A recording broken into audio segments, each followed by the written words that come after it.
let's see. Yep. Okay, I think we can get started.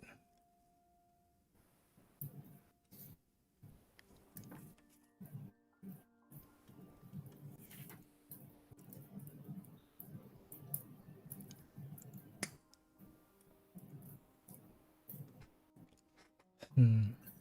You Yeah, there, sounds great. Whitaker? Yeah. Yeah, yeah. Thanks so much for coming, everyone.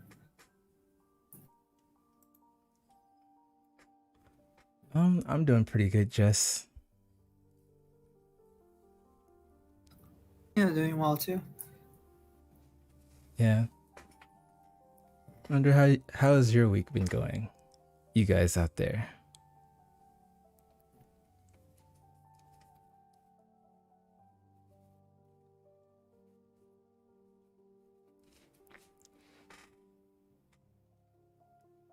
I guess we can wait maybe like 2 more minutes.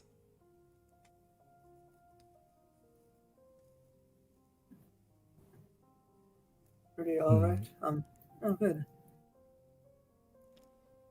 Good to hear it, Sushi.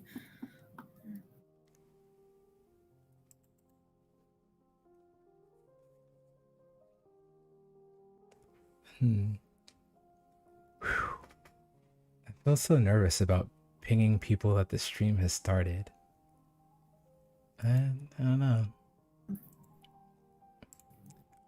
Maybe I should get over it and just do that again. Yeah, yeah, it's all right. Good to let people know. Let's see.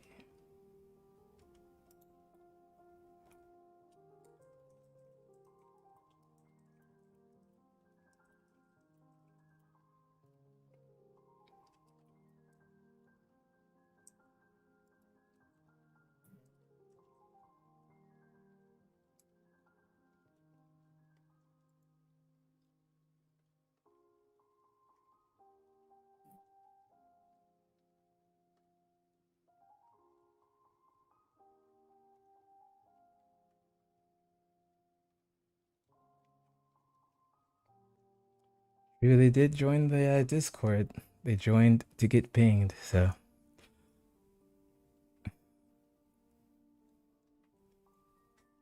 Hey, let's see. One cool thing that Fair said the other time is that maybe reading it is a little too slow. Yeah. She liked hearing our discussion, actually, Whitaker. So, like I told you, maybe we'll try and discuss it more and read less. At least we'll try it this time and see how it goes. Yeah, sounds great.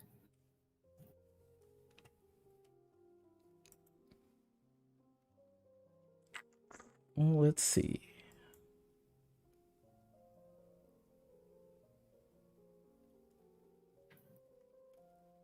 Also, like, before I hop into this, how many of you in the chat want to, like, get called on? Are you more so in the mood to lurk? Yeah, we'll give it a try, just. This time we're just gonna explain it off the dome. Didn't really, like, try and rehearse, but we'll see.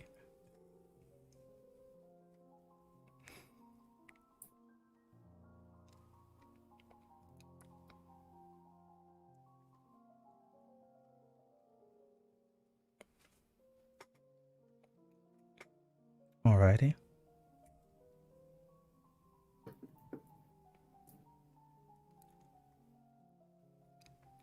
Also, Sushi's the stream mod, so she will be handling the grade book, like attendance, points, and all that stuff. Okay, that's fine, Jess.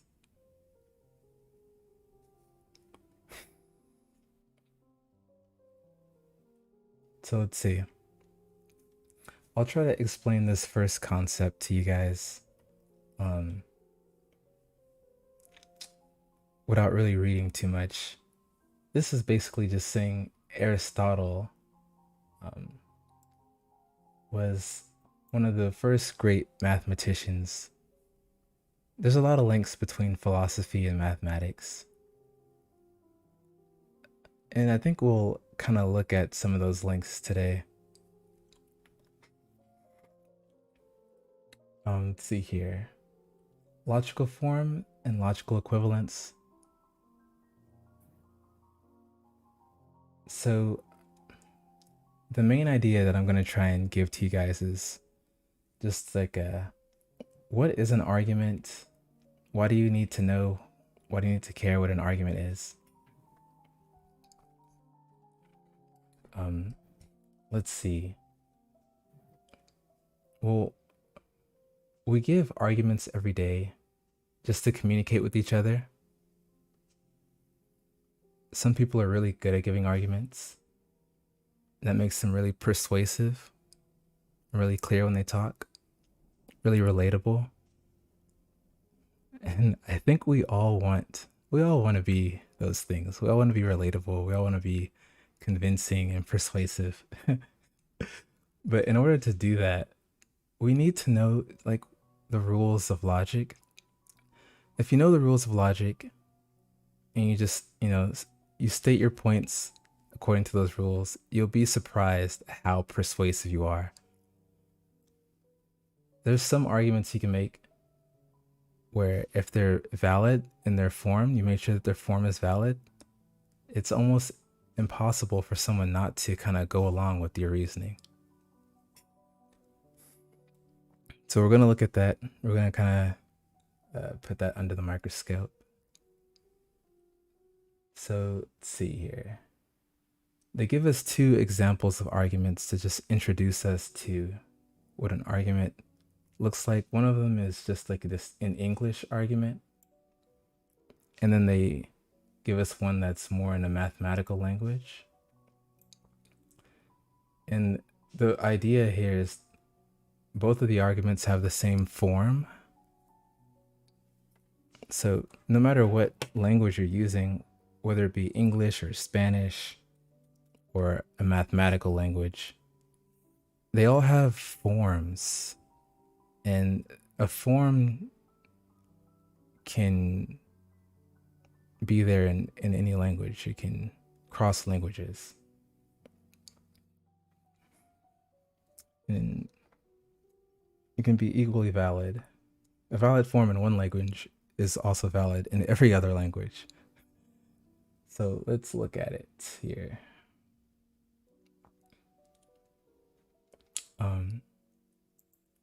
The form of these arguments is basically, looks like we have if, and then like blah, blah, blah, or blah, blah, blah, then blah, blah, blah, therefore, if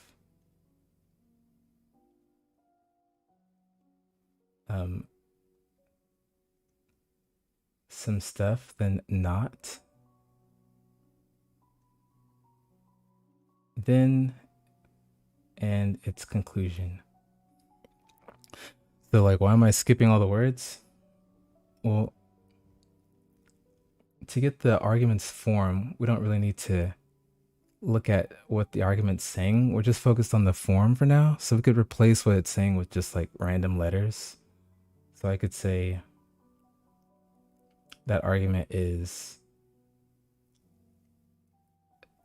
I'll use the symbols for now. So I'll say if, we'll call this little piece X, or we'll call this Y, then we'll call this Z. So their argument is like X, if X or Y, then Z. At least that's the first part of the argument. And the second part is therefore, and this is a little symbol for therefore. Therefore, if the computer does not generate an error message, so I think that's therefore not Z, and we do not with a little tilde.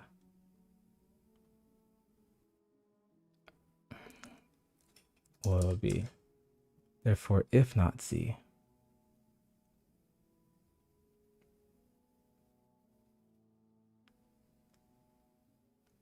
then like not X and not Y.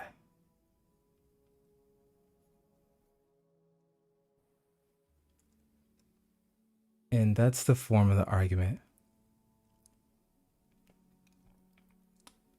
They use that same form in the second argument here. If X is a real number such that X is less than -2 or X is greater than 2. So we have the if, and then we have X real number such that it's less than 2 or greater than 2. So this would be our X or Y, then Z. Therefore, if not Z, then not X and not Y.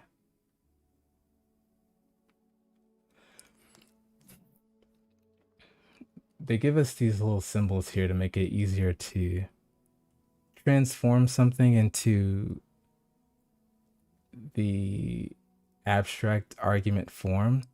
You can be a lot more concise if you remember the symbols. So instead of saying and, you could just use this symbol. Or instead of or, you can use this upside down one. Or not, this tilde. And then the arrow is the combination of if then. And the 3 dots is therefore.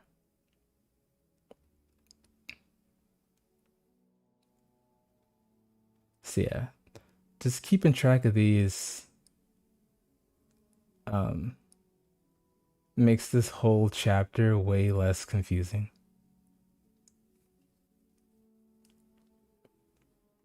So the idea here is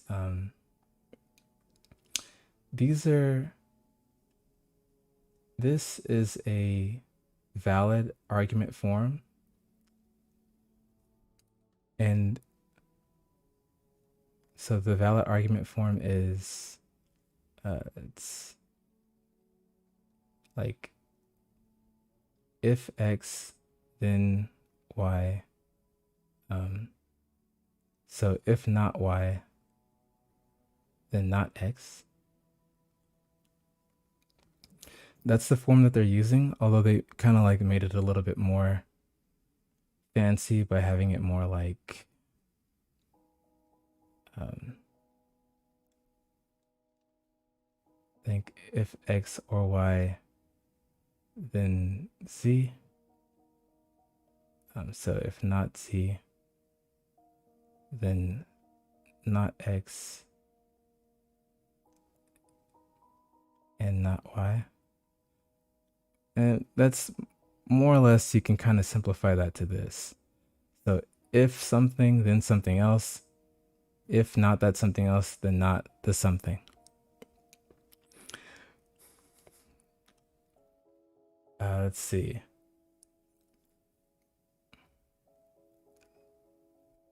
So I wonder, are you guys following so far? The neat thing, yeah, I wonder, are you guys following so far? But like,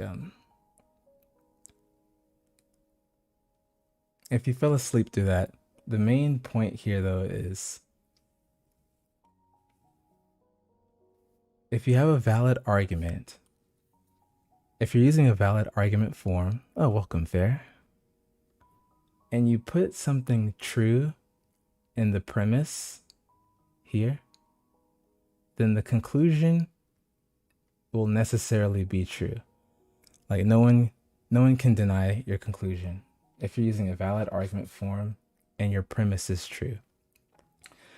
For example, let's say we said if it's raining, then it's cloudy. So we're using this form again. If it's rainy, then it's cloudy. Therefore, if it's not cloudy, then it's not raining. I think that's true. Yeah, yeah, exactly. The second one would follow from the first.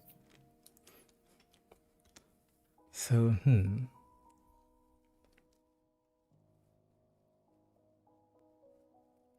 yeah, I could say there's visual novels that I like to read. One of them is Restart Heart.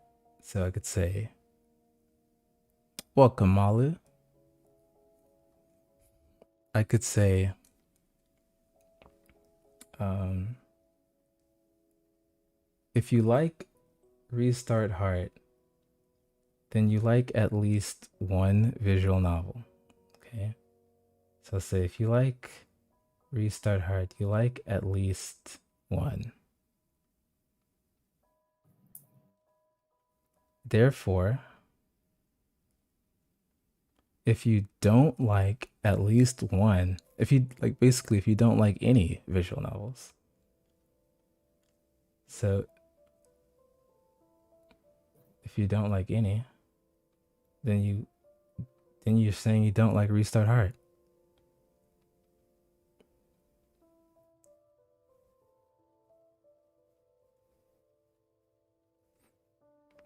Let's see.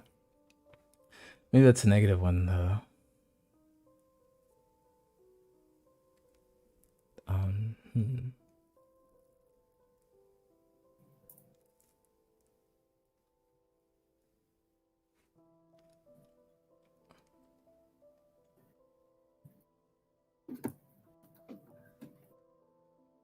Hopefully that isn't confusing. Let's look at like the examples here. So I want us to fill in the blanks below so that the arguments have the same form.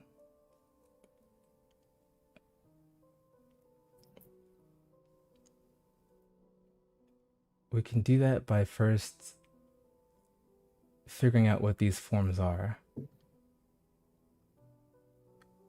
This one says if Jane is a math major, or if Jane is a computer science major, then Jane will take math 150.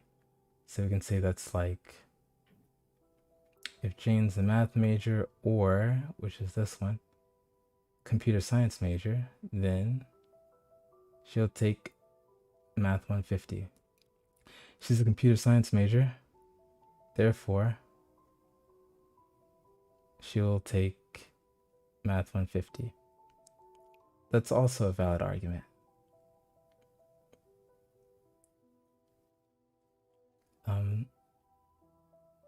So here they want us to say they want us to have these have the same one. So if logic is easy or blank, that's like saying logic is easy or blank, then blank. I will study hard. Presumably that's the Y. If this is supposed to be the same, therefore I will get an A. So to fill in these blanks so that they have the same argument form, I think you would just put the Y where it is in the other argument. You'd put the Z where it is in the other argument. So we'd say if logic is easy or I study hard, then Z, I'll get an A in the course.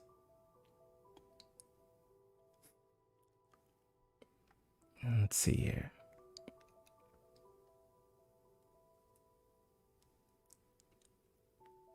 So, yeah, does that make sense to you guys so far?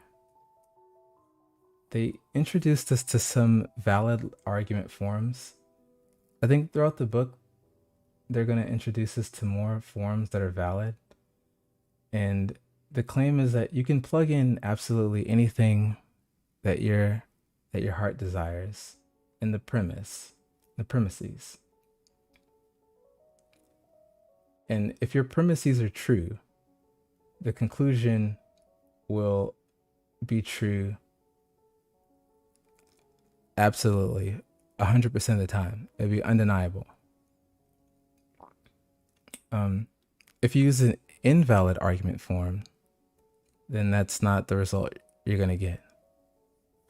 So if you want to be, a really persuasive person, it's helpful to at least kind of know some valid argument forms and to be able to sniff out like an invalid argument form. If you're using valid arguments, you'll be very persuasive. In invalid form, not so much. So like we said, one valid form is if X, then Y.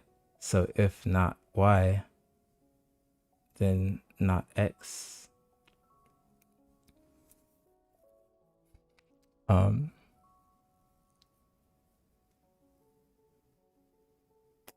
Like if I want you to wear a cap, I might say, okay,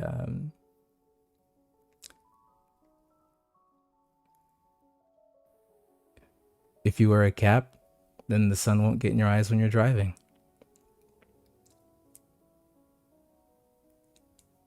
If the sun gets in your eyes while you're driving, then you're not wearing a cap.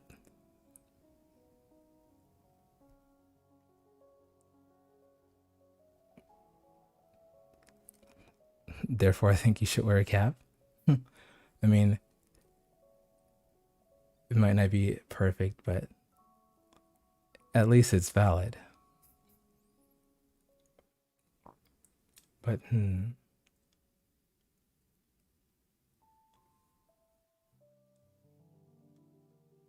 So that was my attempt at explaining to you guys, like, what an argument form is. We'll get into, like, the truth of arguments later, but first, that was just an introduction to the form. Just to kind of show you that arguments have form. If you were to write down things that people say, you'd be able to extract the form from most of it. Let's see. I guess before moving on, I'll point out an example of an invalid argument. An invalid one might be like, if X, then Y. So if not X, then not Y.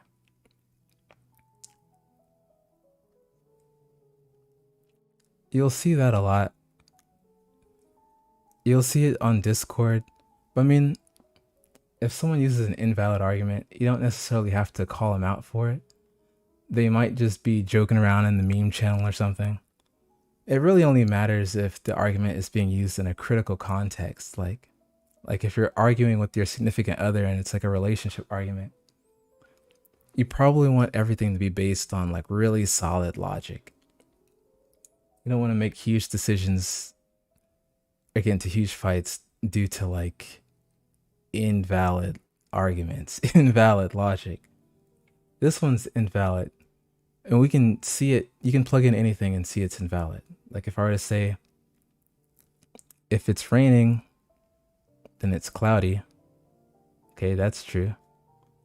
If it's not raining, then it's not cloudy.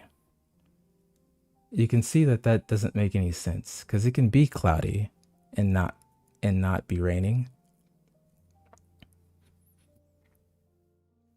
Just because if something then something else doesn't mean that if that something is not the case, then there you go. Invalid argument. The valid version was if X, then Y. If not Y, then not X. If it's raining, then it's cloudy. If it's not cloudy, then it's not raining. That makes a lot more sense because rain comes from clouds. So like I said, if you're using a valid argument form and your premise is true, the conclusion must be true. No one can deny you.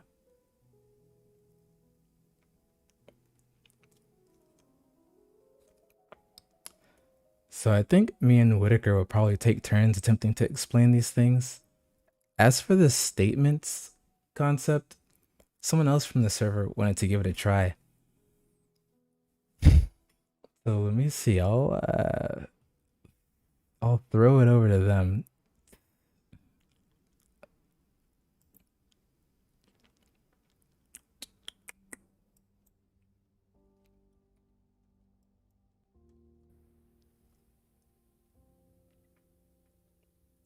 Okay, let's see their attempt here.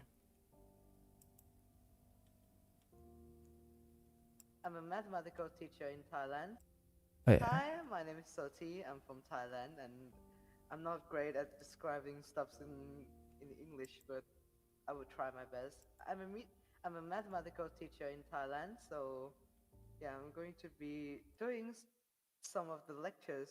Hope it will end up pretty well, or maybe very confusing at some pace of time. I can't tell right now. I'm nervous, and I'm very excited to see you guys in finally in Grayson's class. So, what is statements?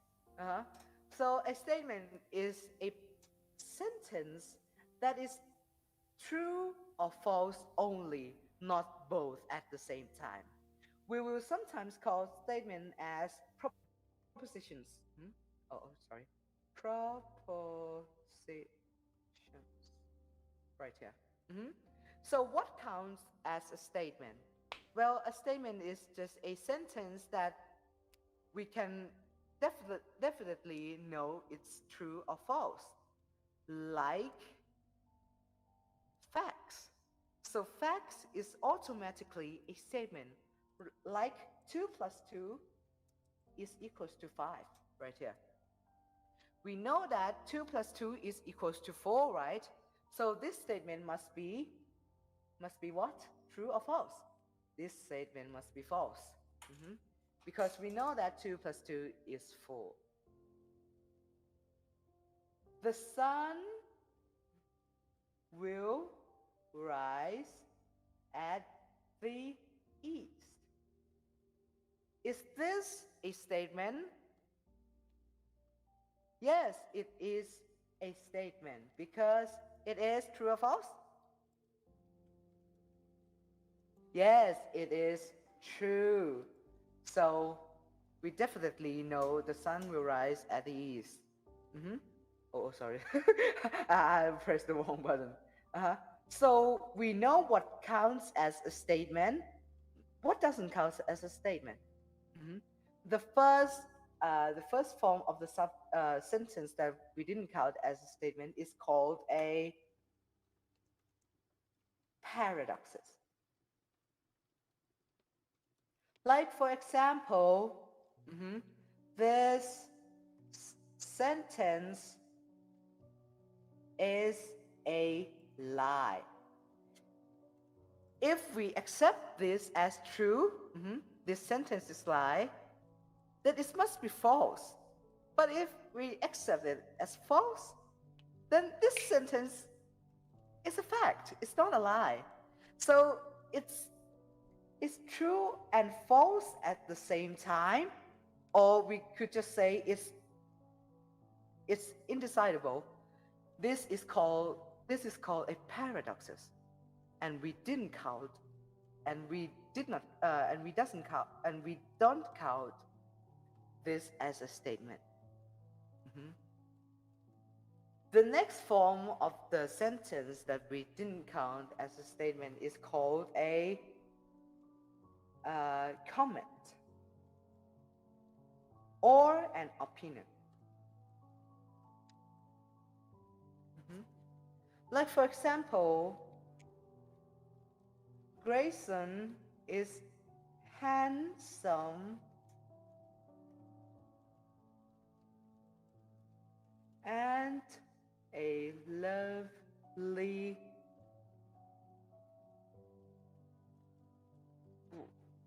no, and a lovely husband. Right? Grayson is handsome and a lovely husband. Well, we can't define what handsome is in a specific way. We have different perspective of our handsomeness. I could just say this guy is handsome, but then other guy just said another person just said this guy isn't handsome. We this is just an opinion or a comment.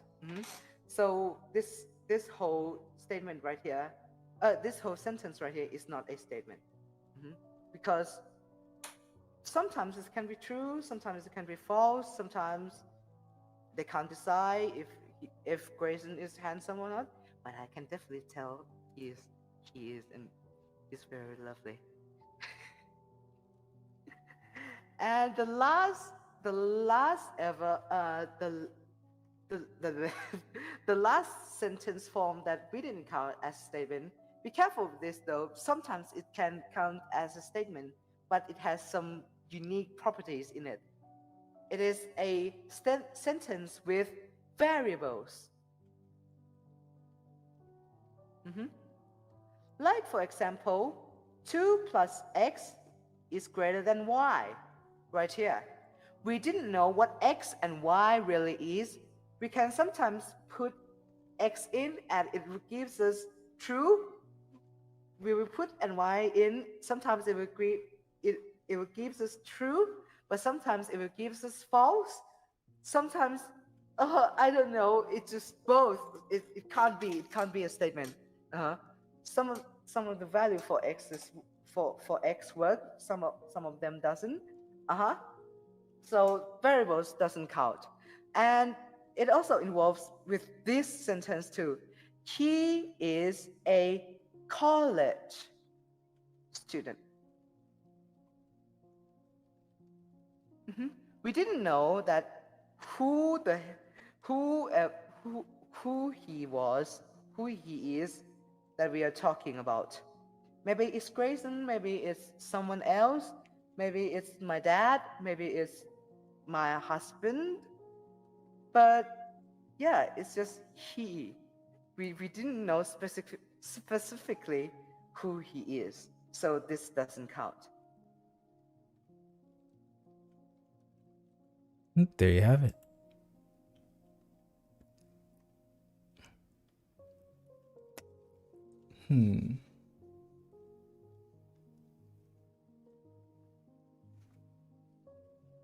Yeah, next time I'll try and fix the audio. Hopefully it's not super loud now. But like Soti was saying, a statement is something that can be determined to be either true or false. And we build our arguments using statements.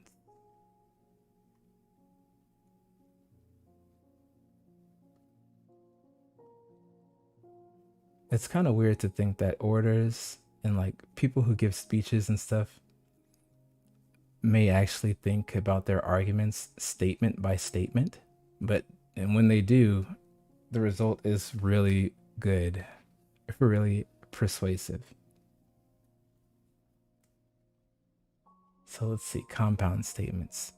You want to try and explain this one, Whiticker, or did you have any comments about anything else that we went over?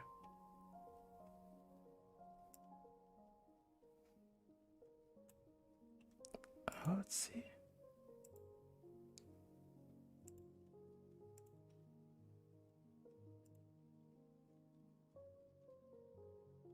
You might be muted, Whiticker. Oh, thank you. Sorry about that. Yeah. Thank you so much, Sotia. That was really great. Yeah. I think it was all very well explained. Definitely. I guess one other thing I wanted to mention is that like a question is another kind of sentence that doesn't count as a statement.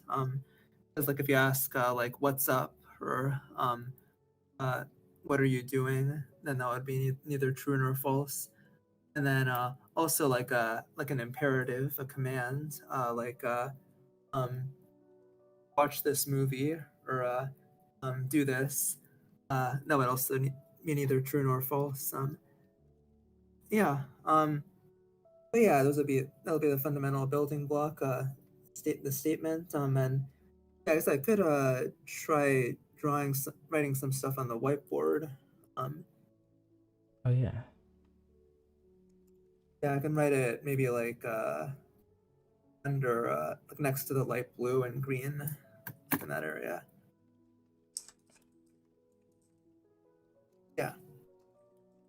Okay, thank you.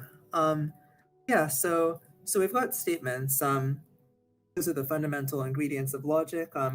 And we're going to be representing them with letters. The book often uses P and Q to represent statements. And logic is really all about the structure, kind of structurally how statements can be combined to form more complex statements. So let's think about what we can do to statements. Well, and Grayson mentioned some of these already. So one thing you can do to a statement is you can negate it. Meaning, if you have a statement P, you can say not P. Like, it is raining, the negation would be it is not raining. Yeah. Um, so, yeah, and then the not we represent with a tilde. Also, sometimes represented, the book mentions this kind of angle thing there. But yeah, the main symbol that's going to be used for not is a tilde. Yeah. Um. Are you drawing, by the way? Oh yeah. About to. Yeah. Okay, let's see. Yeah. Yeah. So yeah, I'll put these um in here. Yeah. So so we've got so this is not. Then we can negate a statement by putting this symbol in front of it. So this is a negation.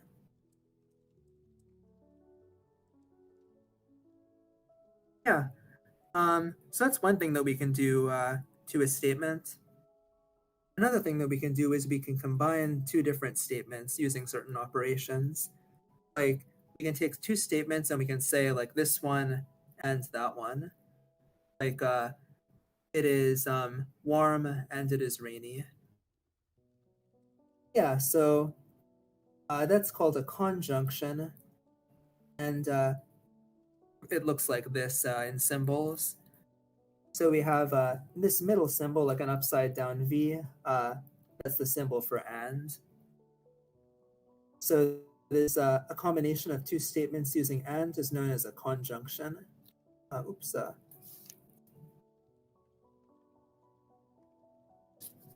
Yeah, conjunction. And also, by the way, the two statements individually, if they're joined by an and, they're known as conjuncts. So P is said to be one of the conjuncts, and Q is also a conjunct. Yeah, so that's another way in which you can like another operation that you can do on statements. And another thing you can do is you can say like statement or other statement. So you can do P or Q. And then the or symbol, it's the upside down version of the and symbol. So the or symbol looks like a V. So this is or there between the P and the Q. And this is known as a disjunction. So a disjunction is an or statement. And the P and the Q are known as disjuncts.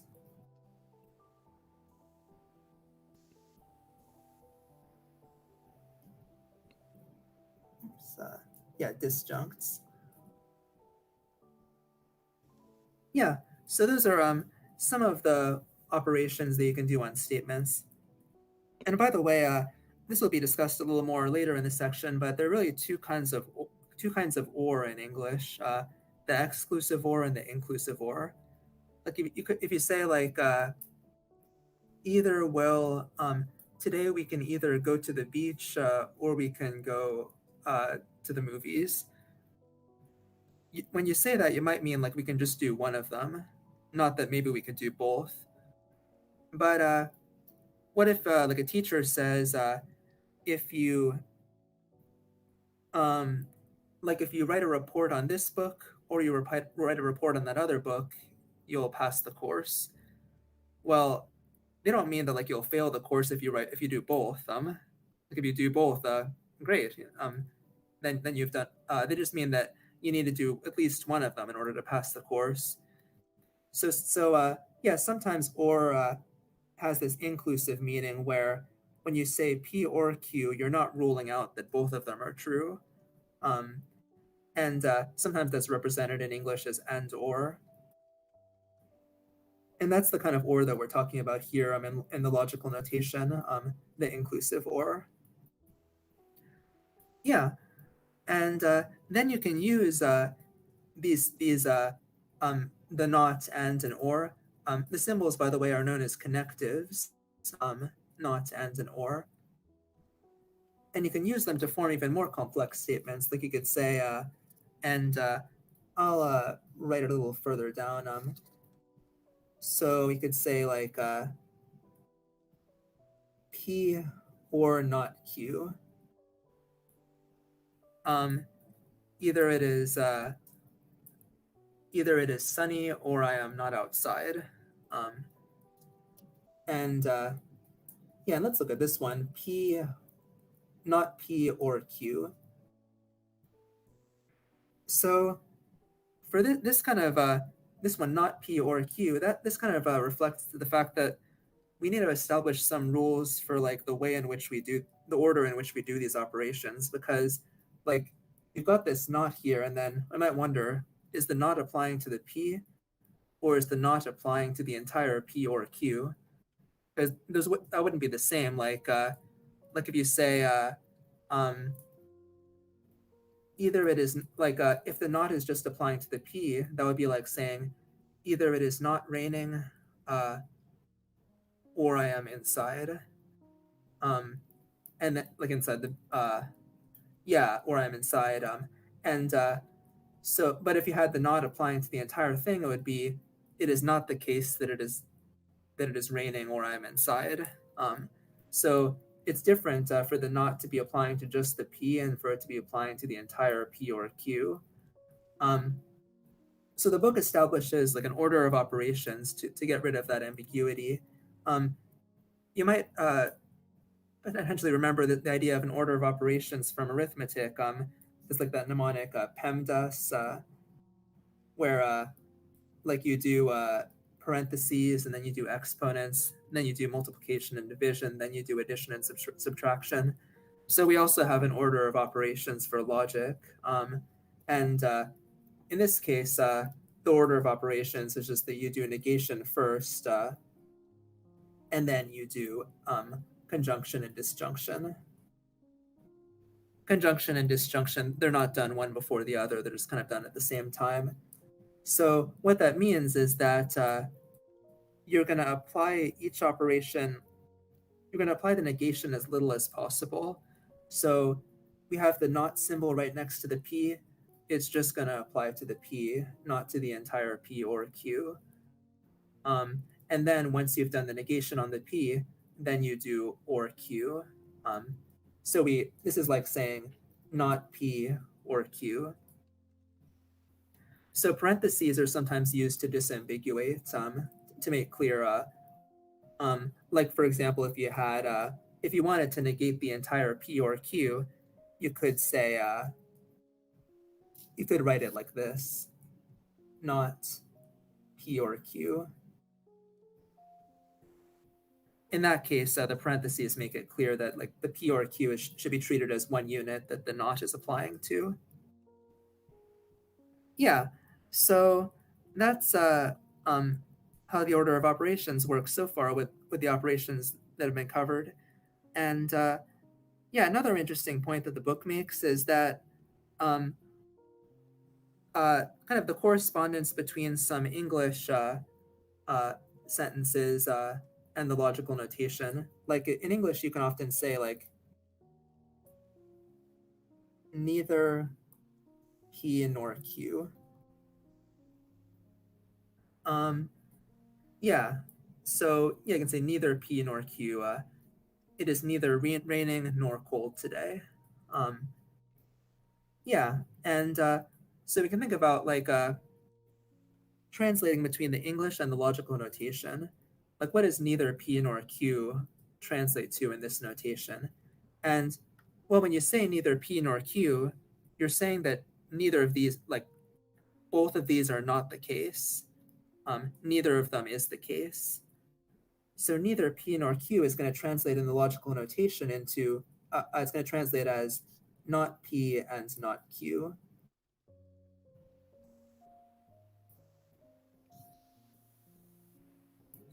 Yeah, not P and not Q. But here's one that's actually kind of maybe more interesting. P but Q.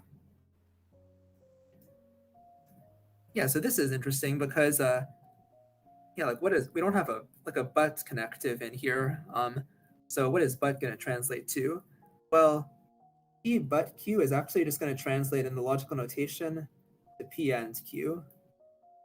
And what's going on here is that, like when you say it is sunny but it is cold, you're saying that both of those things are true. You're saying that it's sunny and it's also cold. What's the difference? Like in ordinary language, what is the difference between but and then? So the difference is that like when you're using but, you're kind of drawing attention to some sort of contrast. Like you're drawing attention to the fact that Q might be unexpected based on P, but the logic doesn't actually capture that. The logic kind of doesn't care about expectations and like things like that. That's something that's just like that's an aspect of language that just isn't captured by the logic. Yeah, so logic. It's interesting to see is kind of the limits of what can be expressed with logic. And yeah, what aspects of language logic is concerned with. Yeah, but in ordinary English is just going to translate to and in the logic. We're not going to have a way of expressing that kind of unexpectedness of Q. Yeah. So now let's do the first exercise for this part here. So translating from English to symbols with but and neither nor. Mhm. Yeah, so now take a look at the book again.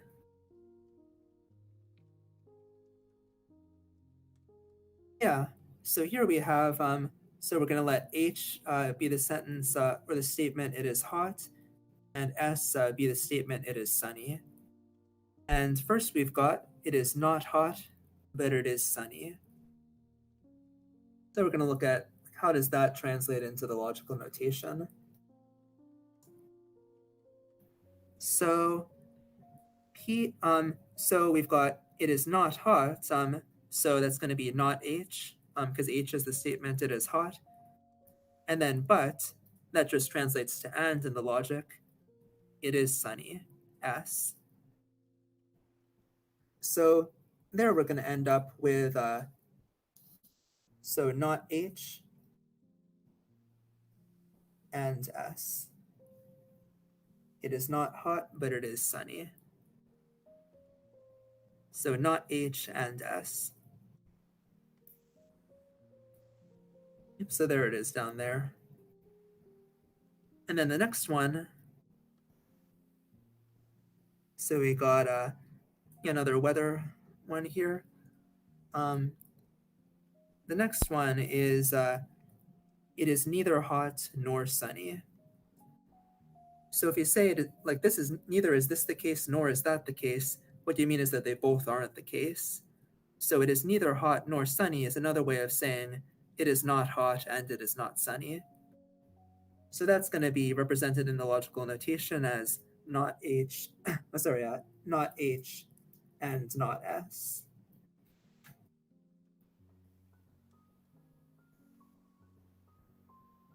Yeah, not H and not S. So tilde H, upside down V tilde S. Yeah. And oh yeah, by the way, just another fun fact about these symbols is that, and I might have mentioned this in the very first podcast, or not podcast, stream about symbols, but the or symbol looks like a V, and the reason it looks like that is because one of the Latin words for or is spelled VEL. It's actually pronounced well, not vel, because in Latin a V was pronounced like a W, like a W. Yeah. Yeah. So those are those symbols. And So one application or mathematical application of these that the book mentions involves inequalities. So the first one, and I'll put it here on the whiteboard. So we've got x is less than or equal to a. So we have the less than symbol with the line below it there. And you can think about like how would this, like what is the logical structure of that? X is less than or equal to a. And well, the less than or equal to, so this is going to be an or statement. So this is what this means is that either x is less than a or x equals a. So if you let these statement variables p and q represent these two statements, like if you let p represent x is less than a and q represent x equals a, then this will be represented p or q. And then another example we've got here is, what about this one? A is less than or equal to x is less than or equal to b. So this notation, when you have like a chain of inequalities one after the other like that, it means that this a is less than or equal to x is less than or equal to b means a is less than or equal to x and x is less than or equal to b. So both of those inequalities hold. So first writing this without all the symbols, we've got a is less than or equal to x and x is less than or equal to b. And then a is less than or equal to x, well that means a is less than x or a equals x. And similarly, x is less than or equal to b, that's going to be x is less than b or x equals b. So I guess if we give let different statement variables, let different letters represent these statements, p can represent a is less than x, q can represent a equals x, we can let r represent x is less than b, s represent x equals b, and then we're going to have so p or q and r or s, because this is going to be a is less than x or a equals x, so that disjunction, and x is less than b or x equals b. And in this case, we need the parentheses to make clear what is being grouped with what, because in the order of operations, or and are we don't have one of them being applied before the other. So we need to use parentheses to indicate what things are being grouped with what, to tell us which order to apply these in. Yeah. So now let's look at the next example involving that. So this is 2.1.3. And so for that one, we've got an example involving inequalities. So suppose that x is a particular real number. I'm letting p, q, and r symbolize the statements 0 is less than x is less than 3, and x equals 3. So now we've got to write the following inequalities symbolically. So this is kind of just another example of the thing that we were doing. X is less than or equal to 3. Well, that means x is less than 3 or x equals 3. So that's going to be q or r.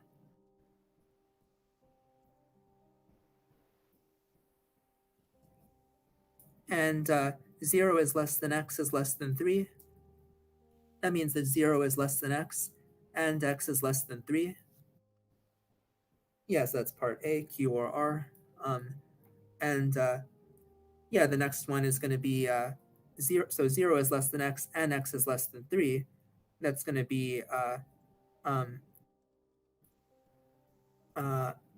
oh wait, sorry, which letters, which P and Q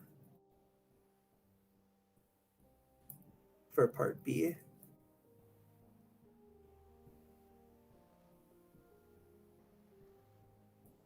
And for the last one, this is interesting. 0 is less than x is less than or equal to 3. So for that one, so that means that 0 is less than x, and x is, and x is less than or equal to 3. And x is less than or equal to 3 means x is less than 3 or x equals 3. So we're going to have 0 is less than x, that's P, or x is less than or equal to 3. So after the disjunction, we're going to have, after the conjunction, so 0 is less than x, and x is less than or equal to 3. So we're going to have Q or R. Yeah, so that's an introduction to the and, or, and not.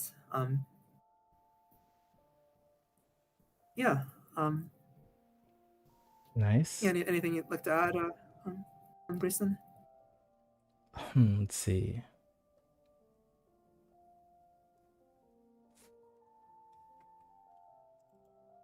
I guess the only thing I'd add is what interests me is kind of how these could play out in real conversations. I guess that in a real argument, it wouldn't be super simple, like if P then Q, not Q, therefore not P. It might be more complex, more complicated, kind of like this, like in an actual argument. I guess there's a little bit more backstory. But yeah, I didn't prepare any examples that were like compound statements. So you can just look at that later.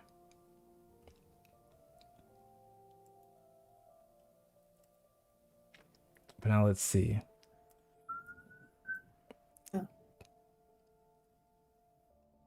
So on time, we got about an hour left. And I think we're doing pretty good. Oh, wow. Sup, Min? Hey, man. Thanks for joining. Yeah, Min's really smart. Really good at rhythm games. But let's see here. Yeah. We're just trying to explain the math in this book without simply reading it all. So let's see here. Truth values.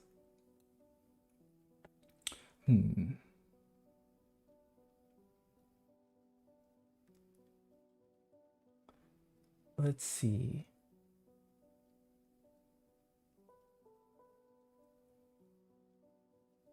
Now, what I think the main idea is for this piece is that every statement has a truth value. Truth value. Or potential truth values. So, for example, like if my statement is it is raining, the statement is a statement because it has truth values. For something to be a statement, it has to be either true or false. If I ask a question like, are you wearing a jacket today? That's not a statement by definition, because are you wearing a jacket today doesn't have a truth value. It's not true or false. It's just a question mark. If you say, I am wearing a jacket, that would be a statement because that can be true or false. Let's see here.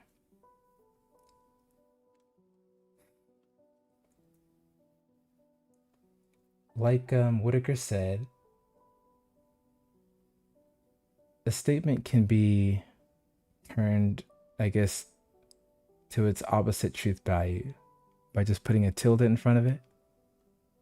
So if it is raining, if this is true, then not P is going to be false. If P is false, then not P is going to be true.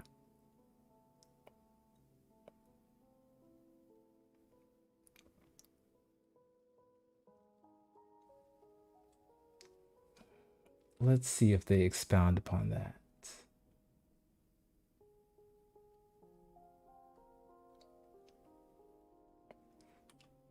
So they're showing us how the tilde works, how not works. It basically just turns the truth value opposite. Now they want us to look at the conjunction, or this caret symbol. The way an and statement works, it's only true if both sides of the and are true. So let's see, if I say it's raining,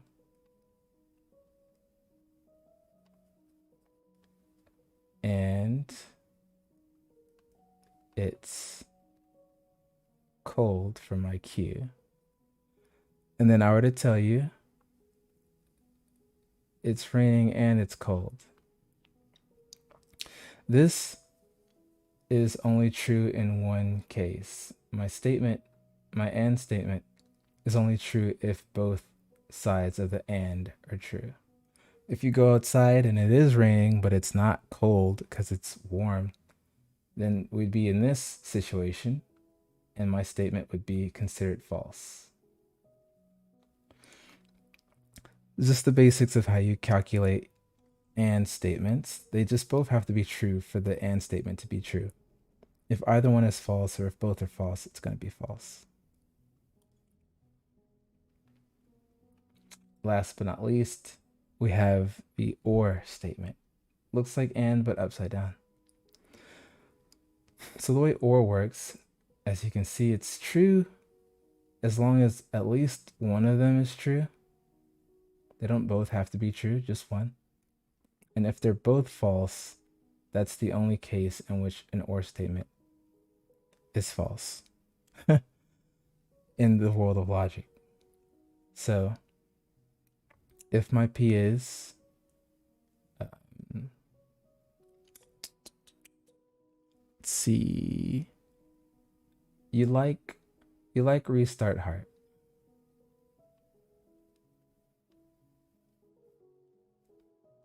That's a visual novel, by the way, Whiticker. I know you like visual novels. Yeah. Yeah, I don't know about that one. It's pretty neat. What genre is it? What genre? I think yandere, which is like a really obsessive love interest. Like Restart Heart. Oh, interesting. And then maybe my that Q sounds cool. is, oh, yeah, it's really nice. You like see-through. So if someone were to ask you, oh, wait, do you like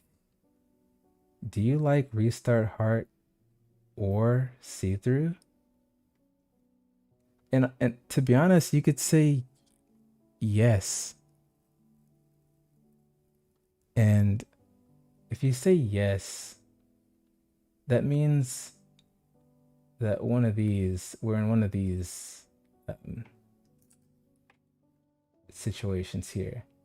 Because for this to be true, either the left side is true, or the right side is true, or they're both true.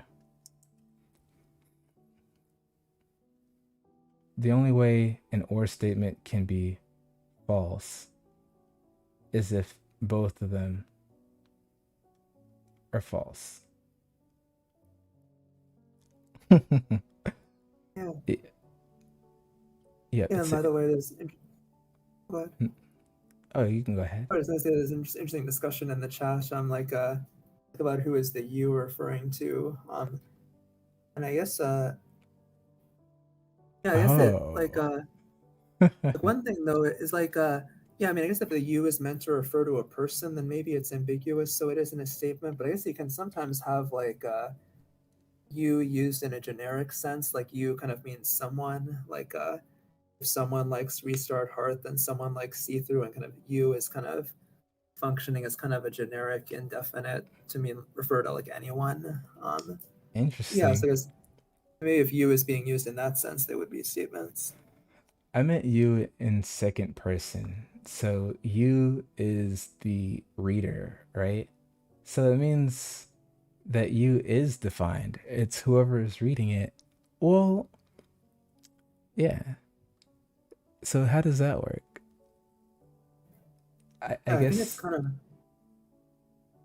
it's kind of like hmm, any reader, I guess. Maybe it like if you any reader likes Restart Hearth, then that reader likes See Through. So maybe it's like it sounds like it's referring to a specific person, but here it's being used kind of in a generic sense, maybe. interesting.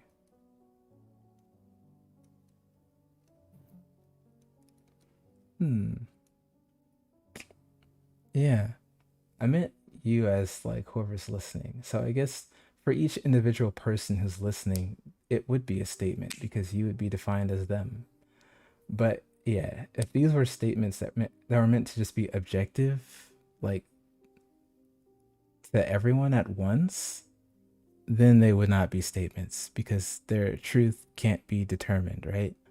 Because everyone has different um, perspectives, different opinions, Yeah. different truth values. Oh yeah. Oh yeah. So we're assuming that like a you is specified, a specific Yes. you. Oh. Let's see. Hmm. Okay. Do you want to take this one? Yeah. That sounds good. Yeah. So we've got the connectives and or and not, and we can make even more complex statements out of them, like book lists some of them there, like not P or Q. Yeah, so things like that, where you have multiple connectives at once, and we've seen a couple of those already. Um, and one point is just technically these expressions where you've got these variables representing statements and you have the logical connectives.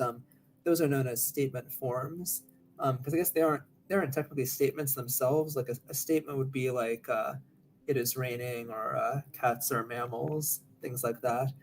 These are like formal expressions that represent statements, so we refer to them as statement forms. And and we've seen a few truth tables already. A truth table is a table that gives different combinations of truth values for the propositional symbols or the statement, like the letters that are representing the statements. So it gives different possible truth values for those, and it tells you like what the truth value of the whole statement would be for each of those combinations of truth values. So like earlier we had the truth table for not p, and in one column it had possible truth values for p, like and then it gave the truth value for not p. So like so one row you had like p is true, then not p is false, and then if p is false, then not p is true. And we can also use truth tables. Uh, we can also use truth tables to figure out the truth values for more complex statements using the principles for the truth values of the component statements. Like we know that if p is true, not p is true, and p is false, not p is false when p is true. P and Q is true only when both of those, both P and Q are true. And then P or Q is true just when at least one of P or Q is true.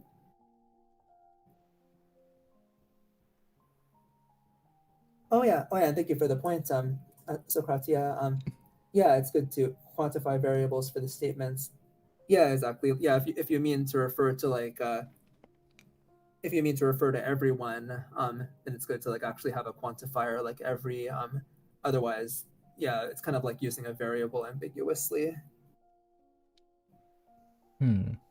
Yeah, yeah, thank you for that point. Um, yeah, Yeah, so let's look at an example. So this will illustrate how we can use truth tables to figure out the truth values for more complex statements. So here we've got one that has many different connectives, P or Q, and not P and Q. So the idea is going to be, oh yeah, and in fact, this is really representing the exclusive or, X or. So the exclusive or, this is like the or that where you're saying that exactly one of the two is true. So P exclusive or Q means that just one of P or Q is true, not both. Because remember, the or that we've been using, the one that's represented by a V, that's the inclusive or, the one where the disjunction is true if at least one of P or Q is true.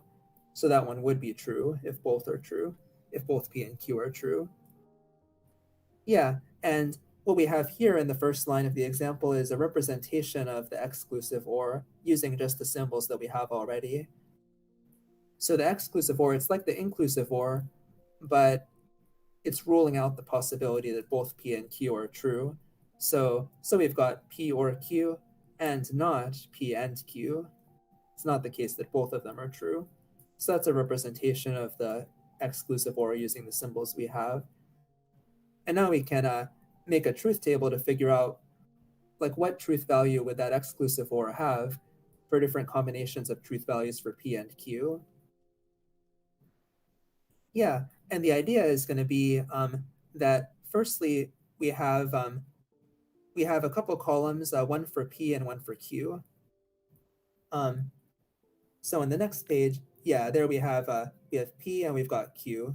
So we first make columns for the component statement variables for P and Q, and we're going to list possible combinations of truth values for those. And like you can see there, like P and Q could both be true. So we have TT in the first row. Maybe P is true and Q is false. Maybe P is false and Q is true. They could both be false. And that lists out all of the possibilities for the combination of truth values for them. Yeah.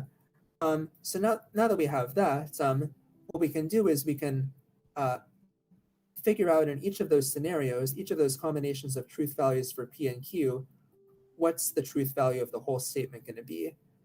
And to make that easier, we can kind of build up the whole statement from simpler statements. And here is where the order of operations is going to help. We could actually like earlier we apply negation first and then do disjunction and conjunction. I guess we could add a rule like before all of that we're going to apply parentheses, because things that are in parentheses are going to count as a single unit. So here we can see the statement is built up like this.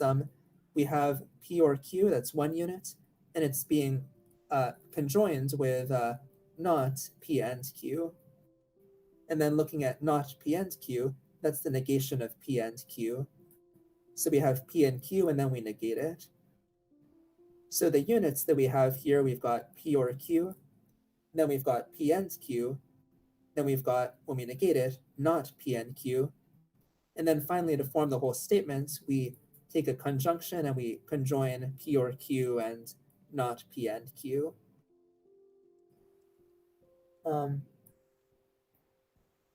Oh yeah, thank you for that point. Negation of XOR, if and only if.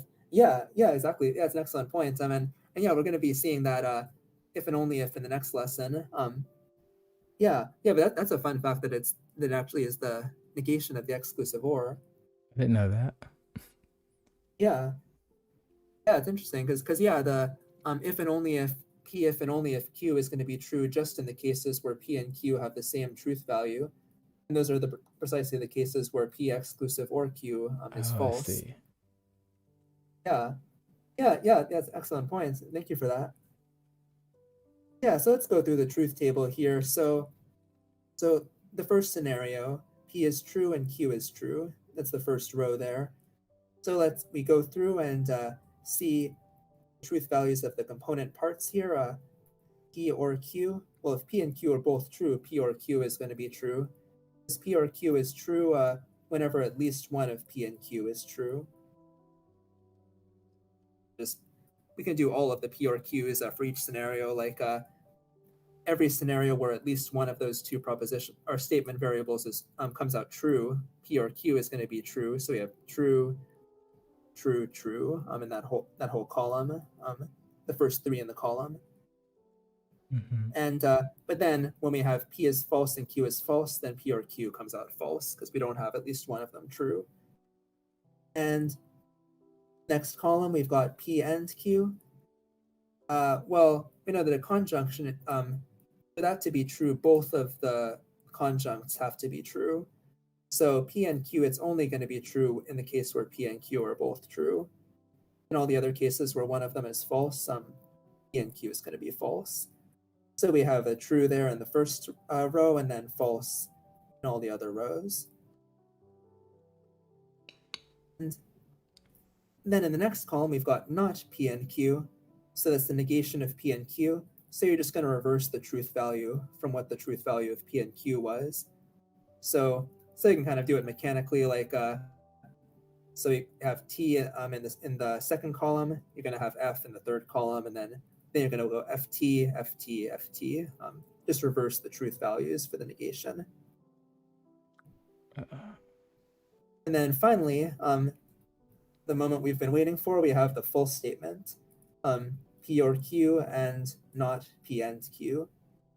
So the two conjuncts here are P or Q in the first column, or I guess it's technically the third column, but the first column of these kind of bigger component statement forms. So we have P or Q in the first column in the middle box, and then we have not P and Q in the third column in the middle box. And this is a conjunction, so it's going to be true when both of those conjuncts are true. So that happens in rows 2 and 3. We have both P or Q is true, and not P and Q is true. So yeah, in the second and third columns, we're going to have this conjunction be true, and then the other ones, where at least one of the conjuncts is false, the whole statement comes out false. And then we can kind of check intuitively, like, does this make sense? Does it make sense that we have this truth table for exclusive OR? And exclusive OR it should be true just in the cases where at least where exactly one of the disjuncts is true. It should be false if they're both false, and false if they're both true as well. And that's what we get, because the exclusive OR is ruling out both of them being true. Yeah, so it checks out. We get kind of the truth table that we would want for exclusive OR. Yeah, so that's that one. And then for practice, give us another example, the truth table for P and Q, or not R. So this one, we're going to have 3 component statement variables. We've got P, Q, and R. So we're going to need to list all of the possible combinations of truth values for those statement variables. And one good fact to know is that the number of possible combinations of truth values is going to be 2 to the power of however many statement variables there are. So in the previous example, we had just P and Q as our statement variables. So we had 2 squared possible combinations of truth values, 4 of them. So here we have P, Q, and R. We're going to have 8 possible combinations of truth values, 2 to the third power. And like it doesn't matter what order you list these combinations in, but it's good to kind of list them in a systematic order to make sure you don't miss any. So the book does it in a systematic order. So you start out, you always start out with the case where all of them are true. So we're going to have a TTT in the first row. Oh yeah, and so now we'll move a little down. Yeah, thank you. Yeah, TTT in the first row. And then you can think like, so we're going to always hold the first one constant at true, and then yeah, we're going to hold all of the first ones at true and then see what are the possibilities. So P and Q are both, we're going to start out with the cases where P and Q are both true. So we have TTT, and then the other case is going to be where R is false, TTF. So now we've done all of the cases where P and Q are both true. Now let's do the rest of the cases where P is true. So we're gonna reverse Q to false, and then see what could happen with R in those scenarios. And then, yeah, R could be true, or it could be false. Yeah, so the idea is kind of that we're like going left to right, and letting the leftmost ones be true, and then going through the different scenarios, holding those constant at true, doing true first and then false second. Yeah, and so we've looked at all the cases where P is true. Now let's look at the cases where P is false.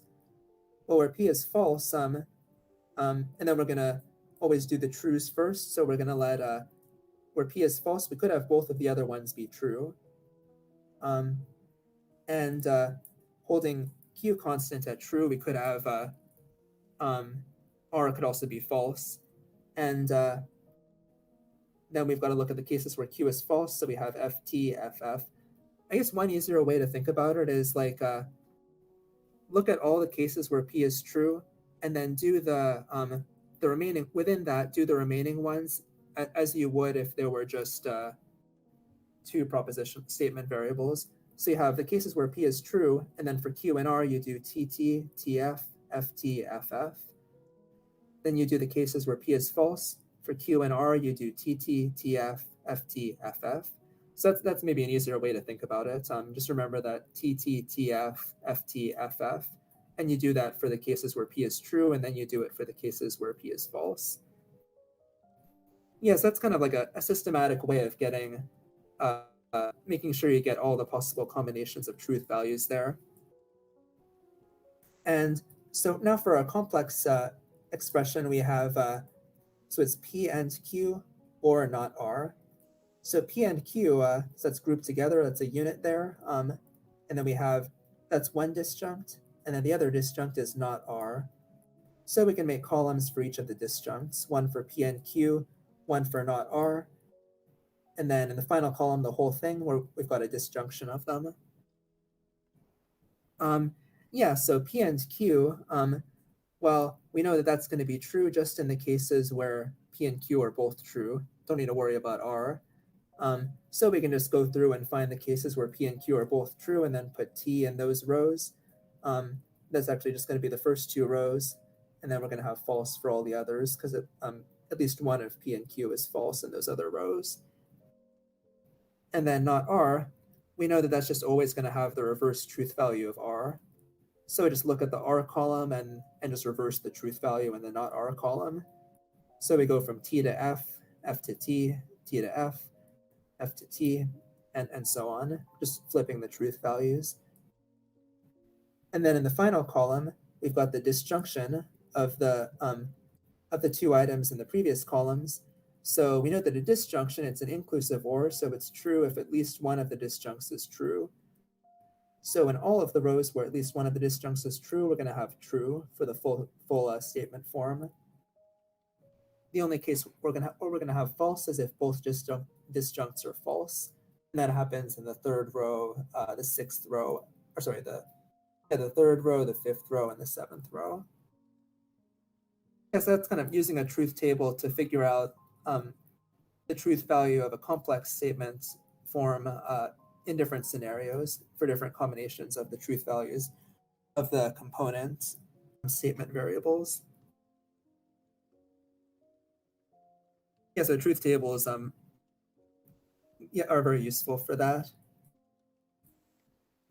Yeah, and yeah, I guess like maybe in real life, like if you have like some like maybe like a law like where a complex set of conditions have to be met, then maybe it could be useful to like do something like this and know like if these things are true, like if these ones are true and this one is false, does the whole thing come out true or does it come out false? Like to figure out whether you're meeting the requirements, or like if you're taking a class um, like yeah, maybe you have you either submit a paper on Aristotle and submit a paper on Plato, or you don't.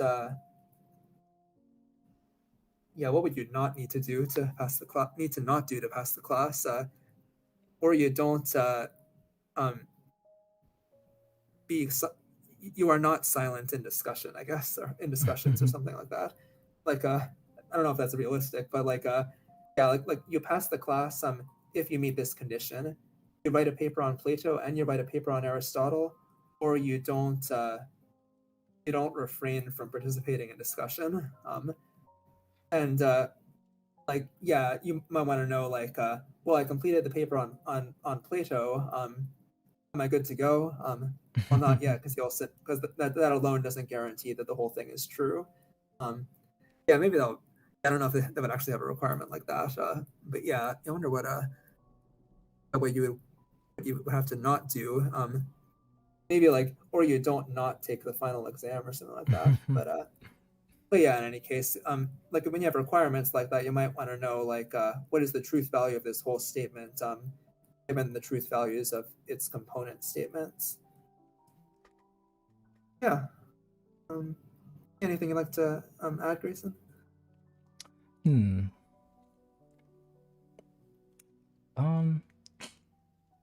I sort of doubt that people use, I guess, a truth table when they're thinking about real life arguments.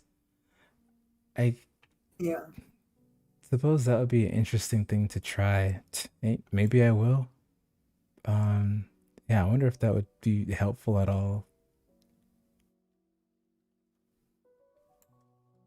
But interesting. Yeah, Yeah. maybe.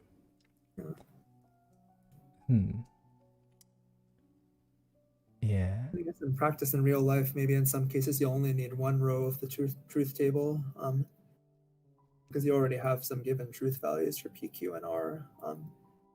Yeah, and maybe a lot of these could be kind of reasoned in your head, I guess, like any particular row. So maybe you wouldn't necessarily need a truth table in every real life situation. So let's see. And also to the people lurking in the audience, this is new. We're trying to explain the book kind of without reading it. We'll kind of read it to ourselves and then we attempt to explain it. So if you guys have any opinions about how we could better teach you, or what would be more entertaining for you, let us know. Let me know. I'm curious. Or just stew on it. I'm always kind of worried that some of the explanations for things like this they're lengthy, they're kind of very thorough, and I don't know, people might just fall asleep during them. It's definitely good ASMR if you're trying to get a nap in. But yeah, I would like to know, have some feedback on that. But let's see.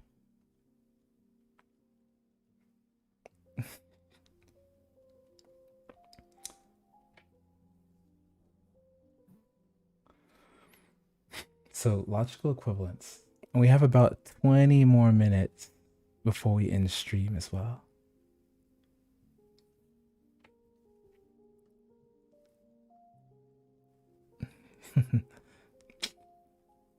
Yep, I know it's really early for you, Soti, so thank you. Let's see here.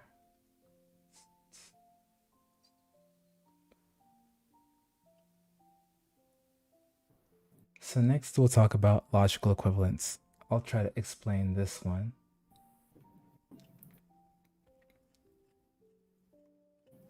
The definition is two statements are logically equivalent if and only if they have the exact same truth values for every possible situation, for every possible substitution of statements for their statement variables.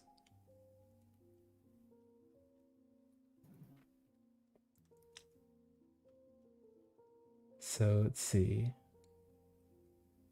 For example, 6 is greater than 2 is logically equivalent to saying 2 is less than 6.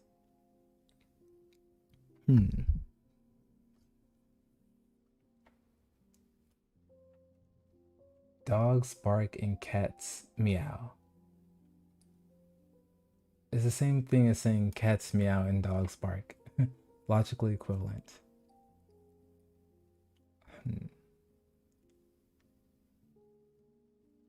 I think they'll go into this more a little later. Maybe the value of knowing logical equivalence in terms of arguing. When I say arguing, I don't really mean fighting. I sort of mean more like debating or just like presenting your logic to someone.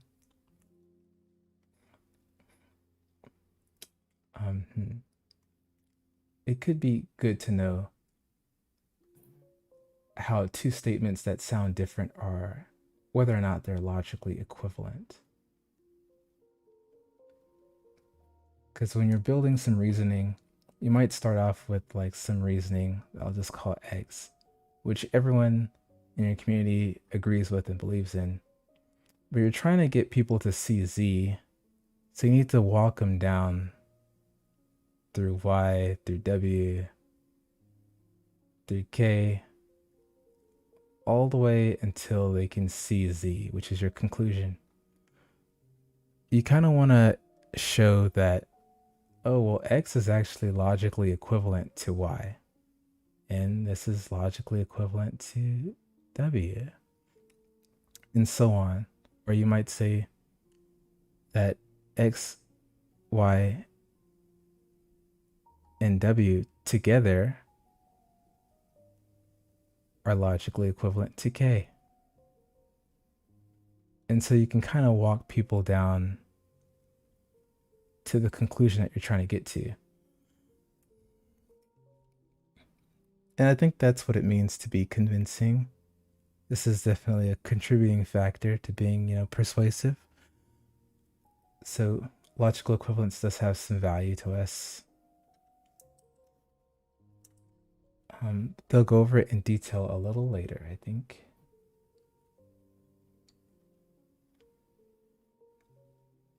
Let's see. They want us to test whether two statement forms P and Q are logically equivalent. So how do you test if two things are equivalent?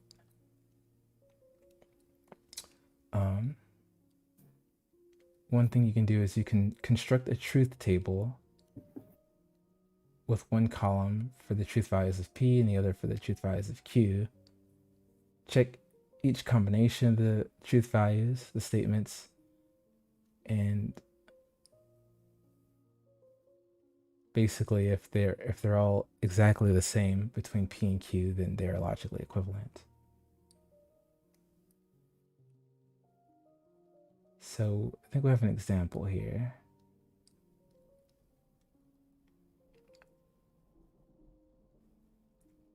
They want us to show that the negation of a statement is logically equivalent to the statement. So like we have P, we have not P, and then we have not P. And they want us to show that P and not P are exactly the same. So if you say like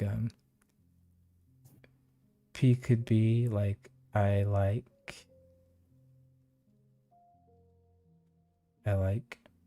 games. Not P would be like I don't like games. I don't game. And not P would be like, well, I don't not like games. And apparently these two are logically equivalent. If you don't not like games, then that would mean that you like games. So, and we do a little truth table over here. So P is either true or is false. So not P is going to be either false or true. And so not P is going to be either true or false. And the definition of logical equivalence is that every row in the truth table is the same.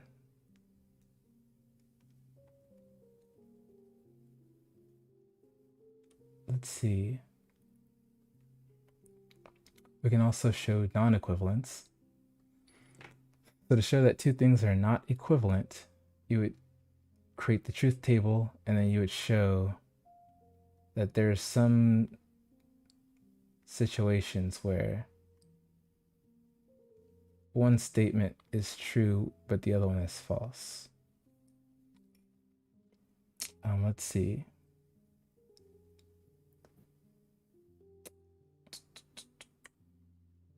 Not P and Q.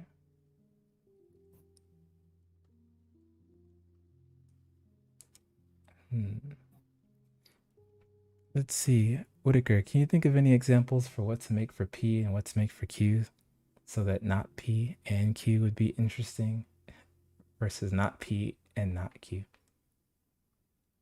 Yeah. Well, let's see. I guess, well, yeah, maybe you could say like P is cats are mammals, Q is cats are reptiles. Whoa. So Okay. P is, in real life, P is true and Q is false. True. Yeah, so if P is cats are mammals and Q is cats are reptiles, then the first one here, not P and Q, is not the case that cats are mammals and cats are reptiles. That one's true. Like yeah, it really is not the case that they're both mammals and reptiles. But then not P and not Q means cat would be cats are not mammals and cats are not reptiles. That's false because cats are not mammals is false.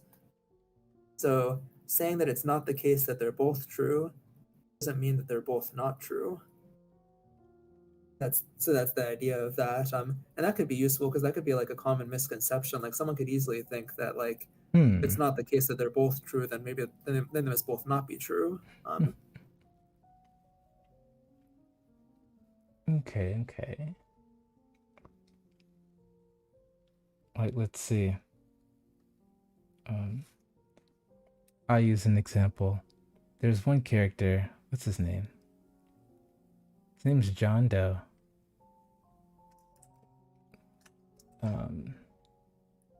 So let's say P is I like John Doe.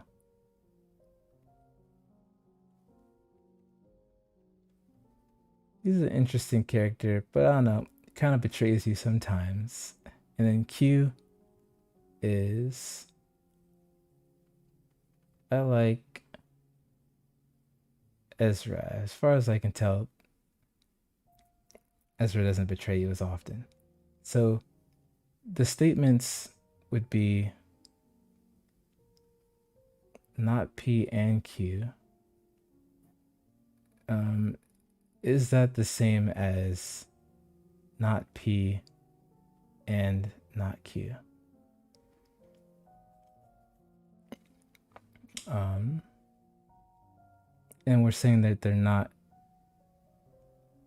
logically equivalent because let's see. Well,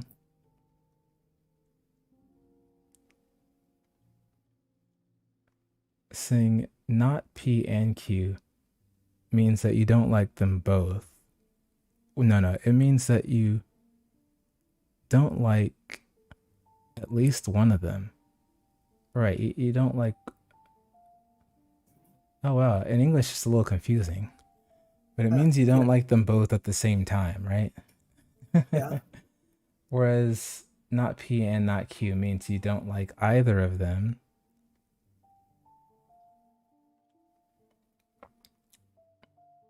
So in this case, you might like one. In this case, you would like none. Okay. Getting too into my example here. But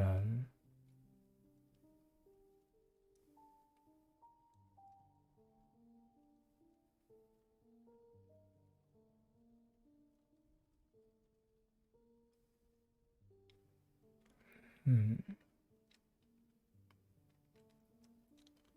And I guess the book is giving a counterexample to show that statements aren't logically equivalent.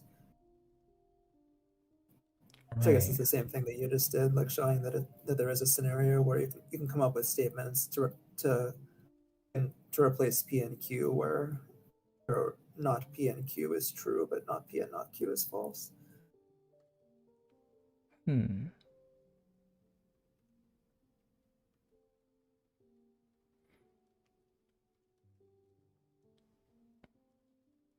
So let's see. Yeah, I was trying to decide if it's worth it to make a truth table for this. It takes up some time, but I don't know, it might be worth it. And maybe we'd end stream there.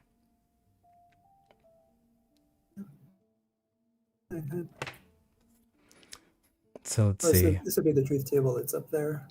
Right. I mean, the truth table's already here.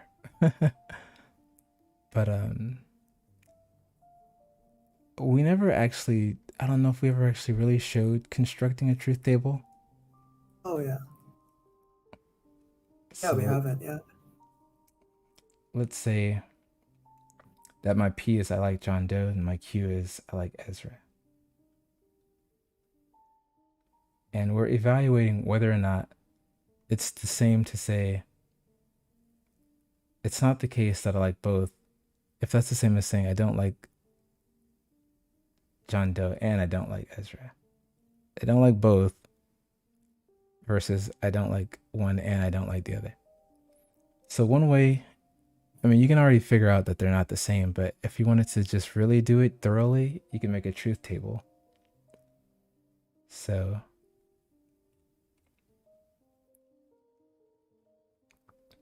I would say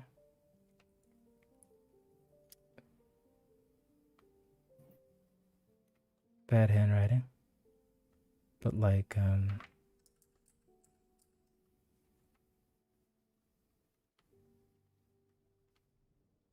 so in one situation, I like John Doe and I like Ezra. That would be true and true. In the next situation, um, I only like John Doe and I don't like Ezra. In the next possibility, I don't like Ezra, but I like John Doe. I think this is getting my P's and Q's mixed up here. I wonder if I can do this.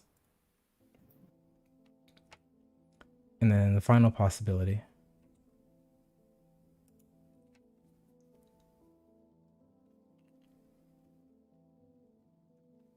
I don't like John Doe and I don't like Ezra. So let's see. I guess the reason I felt compelled to make the truth table right now is because just the idea of seeing all possibilities of a situation. So, regardless of what's true, with a truth table, you can lay out all of the possibilities. There's no other possibility outside of this list. So we can just kind of tease out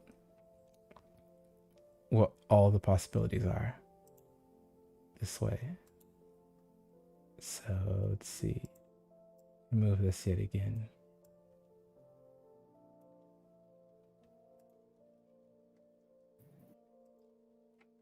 Now, to check the logical equivalence of those other statements, we would just extend our table. It would say, not the case that P and Q.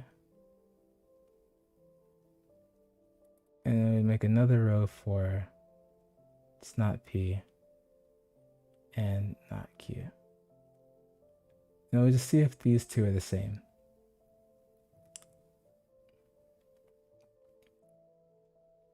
Let's see. No. As far as how this would apply to a real conversation, I don't know. I don't think I've ever seen someone really like bust out a truth table or anything, but like, I guess in some cases someone might make you try to get you to believe that one thing is the same as something else. Or like, if you believe X, then you must also believe Y. Well, this is one way that you can see for yourself if X and Y are actually the same, or if it's just you're being scammed. So in this case, not P and Q. So this is P and Q means that they're both true. So P and Q would be true here. Not P and Q would therefore be false. P and Q would be false here. So not P and Q would be true. P and Q would be false here. So it would be true here. P and Q would be false here. So not P and Q would be true here. I think I did that right. Yeah. Whereas not P and not Q. Not P and not Q, it's going to be false. It's going to be true only if both P and Q are both false. So not P, no. Not P and not Q is going to be true here. Yeah. It's false here because Q is true here. So it's not P and Q. But not P and not Q would be false. Not P and not Q is going to be false here because P is true here. Not P and not Q is going to be false here because they're both true. So these two statements are not logically equivalent.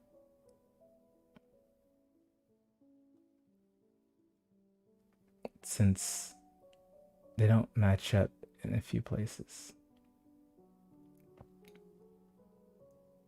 In a few scenarios.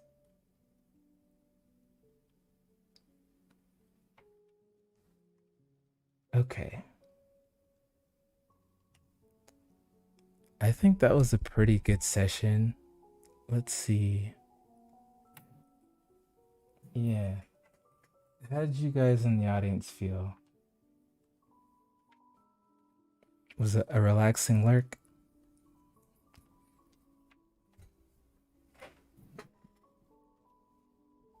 Thanks for coming as well. I'm surprised so many people come out to see like a math stream. Yeah, thank you so much for being here.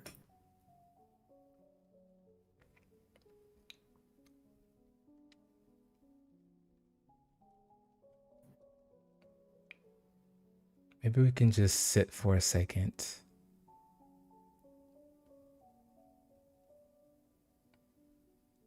We've got about 5 minutes.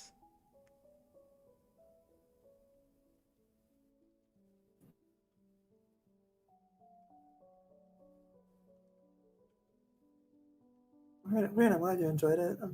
Yeah, thank you, both of you. And remember, think selfishly about how it could be better. Like, how would you want a stream like this to talk to you? And some of those concepts, I'm just so afraid that it's like, it just looks so long and complicated.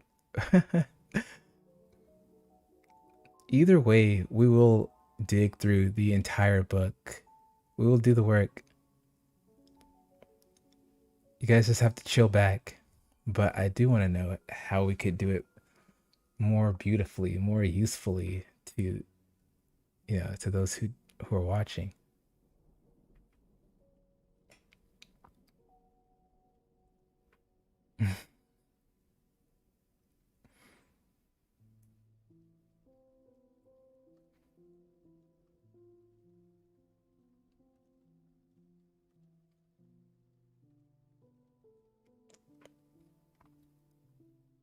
So don't forget to like the video.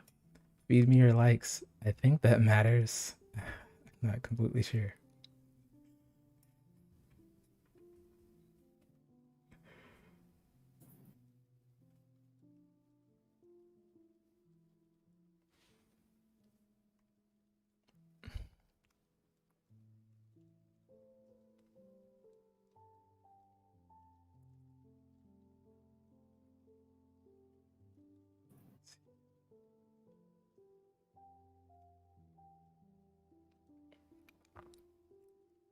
I don't know who's liking, but I see some people are liking it. Updates in in real time, so I thank you. Thank you. Let's see.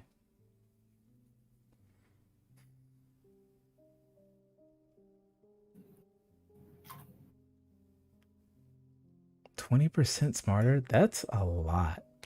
20%? That's like 1/5. It's like being a new person.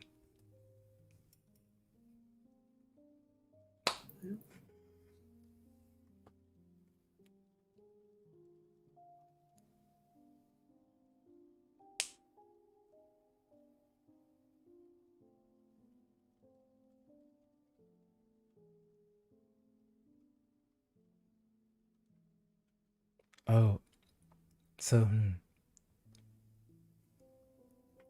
falling.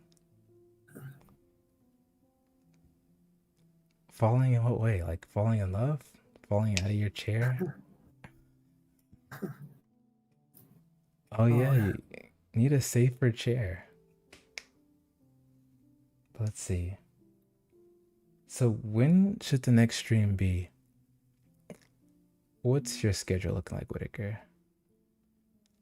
I look at my calendar. It's let's see. I think yeah, any of the days next week should work. Let's see.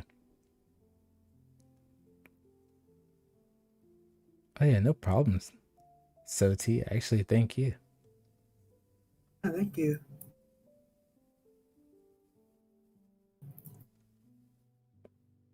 Okay.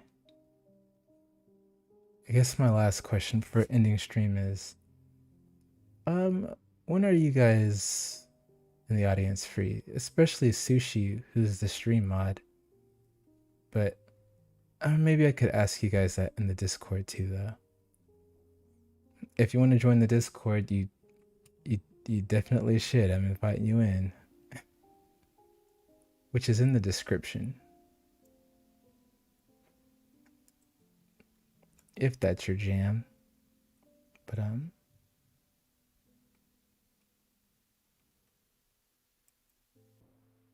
I guess I'll figure out these logistics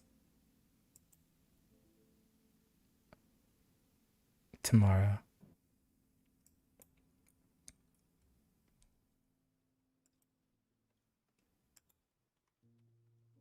Yeah, sounds great. All right. I guess we'll wrap it up there. Thank you guys for coming out, and I will see you later. Thank you so much, everyone. Hope you have a wonderful weekend. Yep.